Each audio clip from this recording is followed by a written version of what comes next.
Bonjour, c'est avec un réel plaisir que je vous retrouve pour ce nouveau numéro de Finamat Weekly, votre rendez-vous hebdomadaire d'information du marché financier de la BRVM qui vous est offert par la société Finamart. Pour cette semaine, nous analyserons les performances du 2 au 9 septembre 2016. Le marché entame le mois de septembre en légère hausse. Sur cette semaine, le BRVM Composite évolue de 0,96%. Le prix de l'ensemble des 10 valeurs les plus échangées du marché a aussi progressé, comme le reflète la performance du BRVM 10 de 1,93%.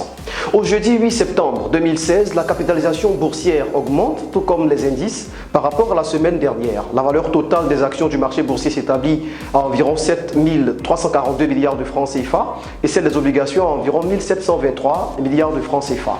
Sur notre période de référence, la valeur des transactions du marché boursier se chiffre à environ 2,764 milliards de francs CFA à raison de 6,334 milliards de francs CFA pour les actions et 129 milliards de francs CFA pour les obligations. Les meilleurs secteurs de la semaine ont été ceux des finances et du transport. Le secteur des finances a continué de profiter de la bonne performance du titre Ecobank et la progression de l'action Bolloré de 3,77% a soutenu le secteur transport. Cependant, les plus fortes baisses ont été le fait des secteurs industrie et distribution.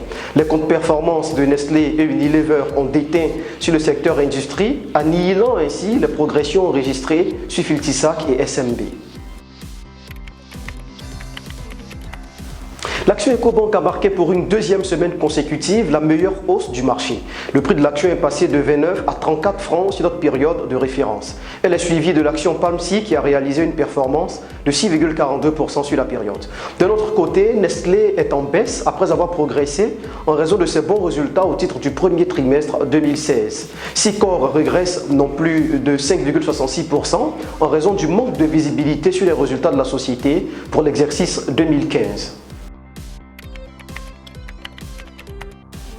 Au titre d'un communiqué, l'augmentation du capital de la société Uniwatt se déroule du 8 au 28 septembre 2016 via une offre publique de vente de 400 000 actions. Total Sénégal a été noté A- par l'agence de notation Wara. La perspective attachée à cette note est stable. La première cotation de l'emprunt obligataire TPCI 6% 2016 à 2028, initialement prévue pour le 9 septembre, a été reportée au 26 septembre 2016. Une fois que vous avez pris la décision d'épargner, il vous faudra le faire de façon astucieuse. Épargner intelligemment, c'est choisir des placements qui vous permettront de gagner beaucoup tout en réduisant vos risques de perte. Par exemple, si vous épargnez le montant de 50 000 francs à un taux de 3% l'année, vous obtiendrez 16 400 000 au bout de 20 ans. Pourtant, à un taux de 9% l'année, vous obtiendrez plus du double au bout de la même période, soit environ 33 400 000 francs CFA. La clé se trouve dans la façon d'épargner. Il ne suffit donc pas d'épargner tout simplement, mais de le faire intelligemment en choisissant d'investir dans des instruments financiers à même de vous permettre de multiplier votre capital. Alors, épargnez intelligemment pour multiplier votre capital. Finamat Weekly pour aujourd'hui, c'est terminé. Nous vous donnons rendez-vous pour la semaine prochaine afin de parler de bourse et de finances. Et d'ici là, restez Finamat.